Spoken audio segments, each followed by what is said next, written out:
Ladies and gentlemen, good morning. Once again, you already know who it is, man. It is your boy Lewis, and I am back once again with another banger, with yet another video.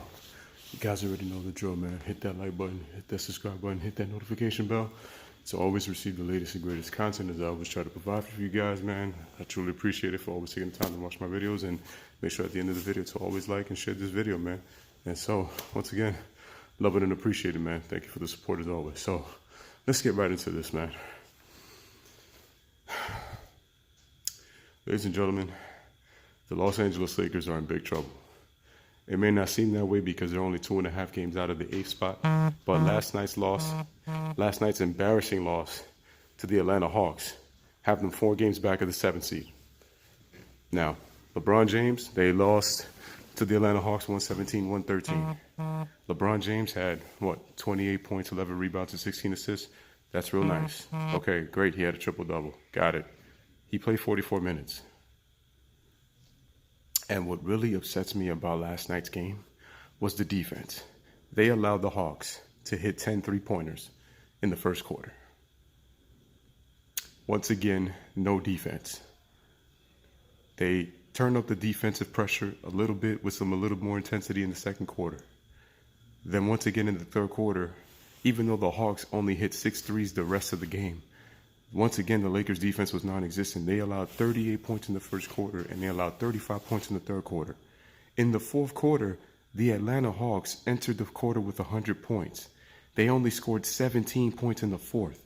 The Lakers didn't do any better, only scoring 18. What's even worse, Atlanta went through a 5-minute stretch without scoring the basketball. They were stuck at 110 points for 5 minutes, and the Lakers couldn't score a basket. Once again, I also blame these rotations by Luke Walton, and this is why it's looking really bad. I'm not just blaming it on LeBron, because once again, my question is, you stick 44 minutes of offense and you choose not to defend, yet again. Luke Walton with his rotations, why? I would have put in Reggie Bullock for KCP. That's just me. But you play 7 guys. They have no business losing to the Atlanta Hawks. Ladies and gentlemen, they're the second worst team in the NBA.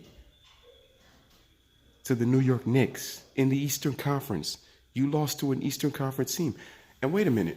Wasn't Chris Broussard just 2 games ago after the Lakers beat the Celtics by 1 point on a Rajon Rondo heave at the buzzer that shot saved their season? But what's happened since then? So they lost to 42 by Indiana before winning by 1 against Boston on Thursday. Then they get, again, mollywopped on Sunday and lose by 23 after being down by as many as 30. They let the Hawks beat them. And once again, down the stretch, Trae Young drives on LeBron, right?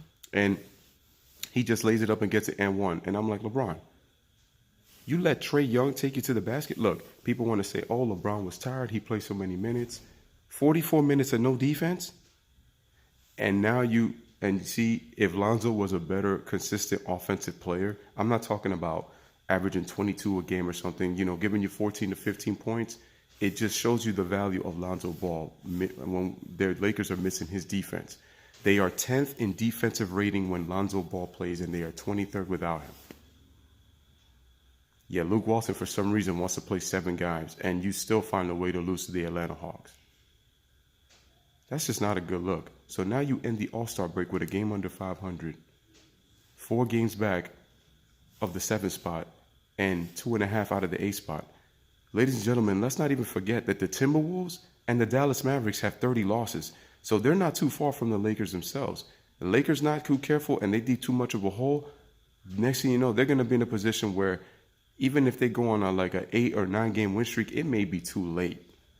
Or win 11 of their last 12, it may be too late. Because now you have to pray that one of these teams get on a losing streak where they start to fall. And listen, they still have a chance to make the playoffs, so I'm not gonna panic. I just don't. Like I said, the Kings are playing well, but I don't know if they're gonna sustain that kind of play, especially when the games are gonna start to matter. And once again, the Lakers have the 5th strongest schedule in the NBA. They still have to play Golden State. They still have to play Denver. They still have to play Portland. I mean, they have they have to play Sacramento. They have to play Oklahoma City. Those games are not going to be easy. They still have to play Houston, I believe, one more time. So I'm telling you right now, if the Lakers don't get their act together, it's not going to look good. And I'm telling you, you better keep that same energy if the Lakers don't make the playoffs. I still believe that they can make it. But once again, if they're in a position where they get the A spot, it's going to be like last year. What is the point of LeBron going to the NBA Finals and do all this so that people could say, look how difficult of a road he had to then get swept by the Golden State Warriors, and you couldn't even get one. But then, they fight hard and get the 8th seed, but now you have to go against the greatest team ever assembled. 5 All-Stars. They got DeMarcus Cousins, and then you lose that series to the Warriors in a sweep or a gentleman's sweep. It's not gonna look good. And the thing is, the Lakers, they can compete with them because they have the length to bother them. But I just think with the addition of Cousins, it's going to be difficult. And I'm telling you, when the Warriors get engaged, again, they're just going through the motions. When they get engaged, it is going to be a problem. And it's not going to look good for the Lakers. And then Magic Johnson with this whole thing about, hugging the players. And this is the thing about LeBron that's just killing me. He's going and saying Rondo's one of our captains, but yet you and Magic had him on the trade block. You say, we're missing Lonzo because he's really important to us, helping us on the defensive end. But you and Magic had him on the trade block. See, what LeBron is showing me is how much he is an anti-team player. He's anti. He's one of the greatest to ever play it. I can never take that away from LeBron, okay? He's the first ballot Hall of Famer. But you come into the Lakers, one of the most storied franchises in all of sports, and you're pulling off this drama? I'm sorry. That's just not a good look, man. And once again, I feel sorry for Laker fans who have to deal with this. And I said it, and my thing is, why would you sign a 33-year-old to a 4-year, $153 million contract and give him a no trade clause? You do that, it's like, again, LeBron is in control. He can do all this, and it's like, you're doing this in Lakerland, where the media scrutiny is probably the second worst to New York. I just don't understand. Like I said, I don't think the Lakers are going to miss the playoffs. But then again, I won't be surprised if they don't make it because the inconsistency, the injuries. Once again, people just keep acting like if LeBron is out when I keep telling you Lonzo is out right now. Kuzma has been out. JaVale McGee's been out. Rajon Rondo's been out. They just keep making it seem like if LeBron is the only guy that's been out this entire time. And it's getting ridiculous right now that they're doing this. It's just nuts. But Laker fans, it's like, I apologize, but it's just crazy what's going on out here. And once again, LeBron going to the, talking about all phases of the game defensively and all this kind of stuff. But, dude, you didn't play any defense for 44 minutes. And it's going to be because you're gassed out? Nobody on that Atlanta Hawks team can guard you, my man. And you settle for jump shots. And Chris Carter was actually right. He bailed the Hawks defense out by taking jump shots because when LeBron puts his head down and he bulldozes to the basket, he makes everybody his son. It's the truth. Because nobody can really stop him when he drives unless, again, you bring a weak side and force the help on him to where he really can't make a pass. Other than that, LeBron is unstoppable going to the rim. Arguably the greatest driver. And you settle for jump shots in the fourth quarter. But yet we want to talk about, you just want to blame Luke. No, LeBron is the leader and the best player on the team. He's 34 years old, and I'm telling you, Magic made a mistake in bringing LeBron. Him and Rob Pelinka made a mistake. It's going to look bad. I'm telling you. The thing is, I wish LeBron would just stop trying to control the narratives and believe in his own hype and just breathing this intoxication that the media has spewed in the environment. And it's like you're doing it again. The history of the Lakers with all the lineage of great players that have played putting on that purple and gold uniform. For LeBron to come in there, and it's like even at the free throw line, they're even saying Kobe's better than you. Or when the Indiana Pacers are chanting to Brandon Ingram at the free throw line, LeBron's going to trade you. You think these guys don't know what's going on? They're like, I didn't know these guys had a fan base. They know what's going on, man. They know. They know what's going on when they're chanting things like that.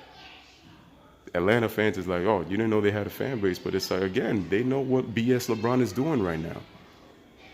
And the media just praises it, and just every single time, I'm telling you, they have a CVS receipt full of excuses already. Again, it's a team and guys have to play well, but once again, LeBron James is the best player in the world. It starts with your leader. And I'm telling you right now, I honestly don't feel like LeBron James, right? To me, in my opinion, I don't really even think there is a best player in the world. I've said that right now. When you compare LeBron to Kevin Durant, I still think LeBron is better, but just slightly.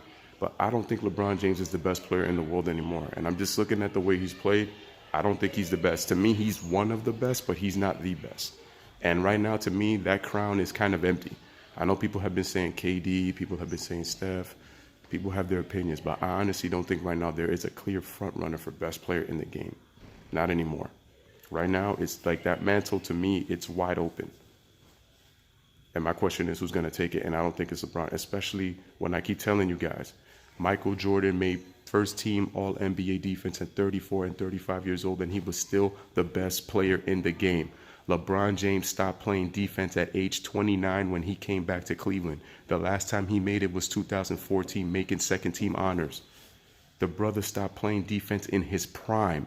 Michael Jordan somewhat past his prime, and he still made first team defense. And this guy's getting excuses. Unbelievable. So Atlanta Hawks win 117-113. Embarrassing loss once again. The Lakers have lost 3 out of 4. But yet, when the Lakers beat Boston on a heave by Rajon Rondo in a 1-point victory, it saved their season. Yeah, okay. But anywho, this is your boy Luis Velez with another video. Let me know what you guys think of the comments, man. I always appreciate you guys for watching, man. Make sure to like and share this video. And once again, ladies and gentlemen, man, bless up. One love. Peace. Thanks for watching, man. Appreciate it.